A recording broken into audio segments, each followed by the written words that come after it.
can run.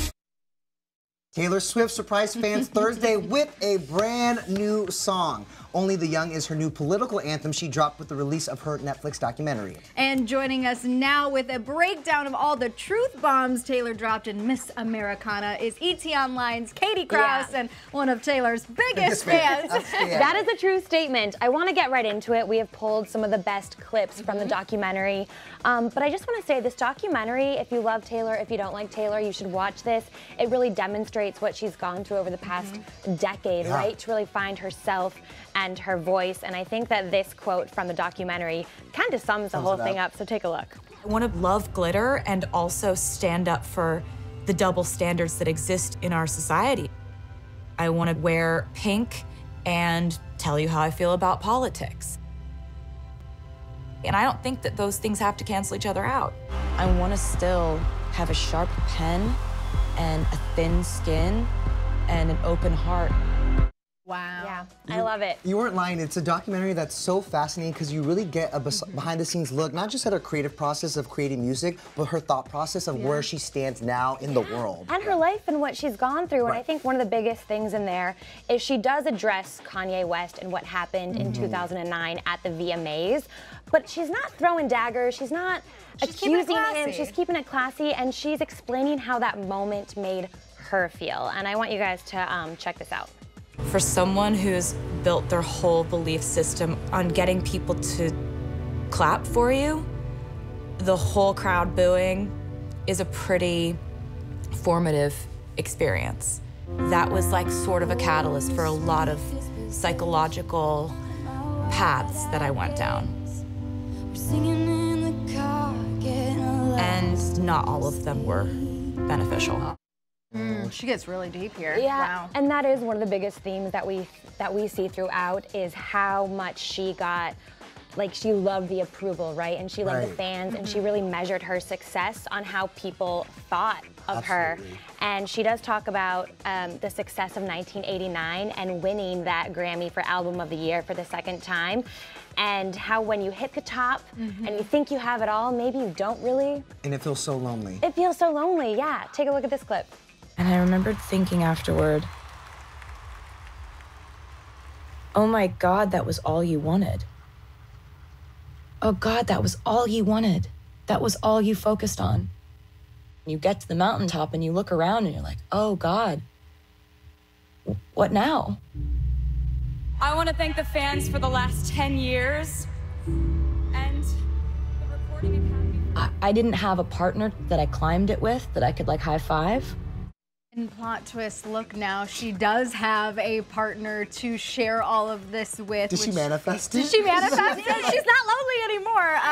Well, I think with that, she kind of thought to herself, I do need to prioritize life differently, right? Like, I do need to focus. I think life is a pie, right? And you can't just make it all career. You have to have those moments for your personal life. And I think she said to herself, I don't want to go through this alone anymore. How much of Joe Alwyn do we see in this documentary? So there's not a ton. There's not a ton. Yeah. But there is a moment when she comes off stage and he's back there and she kind of runs into his arms. Aww. There's also a moment where you see, and I think we can actually pull this up for you guys, what fans think is an engagement ring. There it is. Because it's on that finger. Is it the cat ring again? It does kind of look like the cat ring, and I do remember Cat. Do you remember that? Yeah.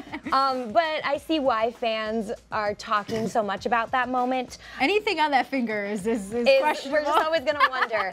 She does talk about Joe a little bit, though, and if you'll remember, after her and Kanye kind of went at it again after the VMAs in just a few years ago when he released Famous, there was some beef, and she talks about how Joe kind of came into her life at that moment and what that was like for her, so take a look. I had to deconstruct an entire belief system for my own personal sanity. I also was falling in love with someone who had a really wonderfully normal, balanced, grounded life. And we decided together that we wanted our relationship to be private. Even though it was really horrible, I was happy. But I wasn't happy in the way that I'd been trained to be happy. It was happiness without anyone else's input. It was just we were happy. And I feel like that really is probably the most we're gonna get out of her about this relationship, because like she said, they want to keep it private. And I respect that. And again, she's here saying that this is a different kind of happiness for her, right? It's another point to that theme where she's got all of her happiness and all of her assurances from how people viewed her. And here she's saying this is different. Like, I don't need people to like my relationship. This is a completely new feeling for her. And even though that's as much as we got on Joe and her boyfriend, she did reveal that she's not quite ready to have kids in the documentary, which I was like, that was also pretty candid for me. Yeah, and there is one conversation in there where she actually is talking to her best friend, Abigail. They've been friends forever. Since childhood, and they're talking about their other friend, Claire, who did just have a baby, and Taylor talks about the cycle of you feed them and you love them and then you sleep and then you wake up and then you change them and you feed them and you do it again. And she kind of compared it to having a Tamagotchi, which I thought was really funny. Well, she has her cats too, so she's busy. Obviously, she didn't spend too much time on any one topic when I was watching the documentary. Walk us through a couple of the other kind of truths that we learned from this. So one of my favorite things about this is the glimpse that we get into her relationship with her mom, Andrea, who we know has had or is going through quite the difficult cancer battle, and just to see how it's really affected the family and how it's changed Taylor's perspective. Take a look at this clip, you guys. It woke me up from this life where I used to sweat all these things. Hi, Dad. How you doing, babe? But like, do you really care if the internet doesn't like you today, if your mom's sick from her chemo? Obviously very emotional. Yeah, and a lot of tears in this, you know, when you see how much Andrea is with Taylor through everything. And there's actually a moment where Taylor's gone through so much negativity and backlash, and her mom breaks down actually saying this to her. So take a look at this one. I'm so proud. Thanks for taking this bag I gave you. You made me into this. I'm really proud.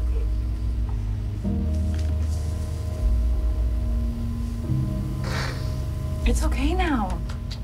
Wow. A lot of really sweet mother-daughter moments here. We also see Taylor getting really emotional. She's really vulnerable in this, you guys. And take a look at this moment where she breaks down over the Taylor Swift is over party hashtag that happened a few years back. And we remember. We do remember that. Take a look. I've been doing this for 15 years and I'm tired of it. I'm just tired of the... Just feels like it's more than music now at this point.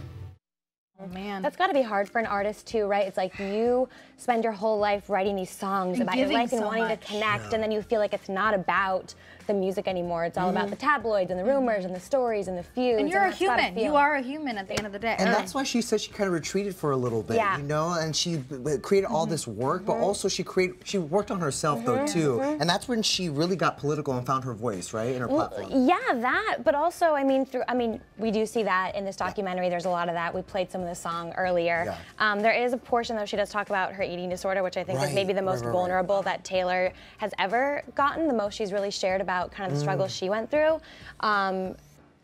Take a look. You don't ever say to yourself, like, I've got an eating disorder, but you know you're like making a list of everything you put in your mouth that day, and you know that's probably not right. I'm a lot happier with who I am, and I'm happier with, like, I don't care as much if, like, somebody points out that I have gained weight. It's just something that makes my life better. The fact that I'm, you know, I'm a size 6 instead of a size 00. I mean, a lot of things that people may not have known about her in this documentary. And I think after they watched it, they're just going to look at her in a different way. And like, you see how many people on her team were trying to influence her and telling her what to speak out about, what not to say. And that came into play with the whole political thing. Her own dad did not want her to post that first Instagram statement where she really talked about politics for the first time and backed those candidates in Tennessee who are Democrats. It was pretty heated. It was pretty heated. Take a look at this, though. They told her, they're like, you're going to have backlash. The president is going to come after you. And this is her response. She literally did not care. I don't care if they write that. I'm sad that I didn't 2 years ago. The president can come after you. Yeah, that I don't care. You know what? And good for her. Good for her that she's using her platform to speak out for what she wants. And set that precedent. And again, I mean, we really see how she came to find her voice and how it was really hard, I think, for women in country music to speak out on what they believe and to have a voice and not just to be what she calls like a good little girl. Like you mentioned, whether you're a Taylor Swift fan or not, you will see her in a different light. Yeah. And I really recommend it. Actually, Miss Americana is streaming now on Netflix. Thanks, Thank you so much, Katie. Katie. Yeah, thanks, guys.